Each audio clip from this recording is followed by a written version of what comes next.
Yang ni dia lagi padu tau. Atas bawah dia punya panel. Jadi lampu ni dia boleh cas atas dan bawah. Panel dia ni dua side macam ni. Yang ni lampu jalan solar generation baru tau. Saya tak pernah jumpa lagi design macam ni. Design nipis, panel solar pula ada depan dan belakang macam ni. Korang tengok dia punya body memang nipis. Yang ni saiz paling besar saya beli. Dia bagi sekali dengan bracket besi. Korang boleh gantung dekat tiang lampu juga.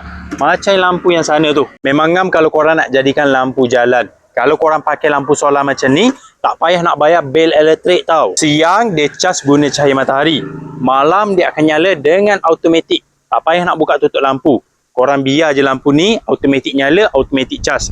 Kalau model baru ni dia lebih padu sikit sebab panel solar dia ni ada depan dan belakang. Yang ni panel jenis double side. Bila korang gantung macam ni, dia boleh serap cahaya matahari dari atas sini dan bahagian bawah.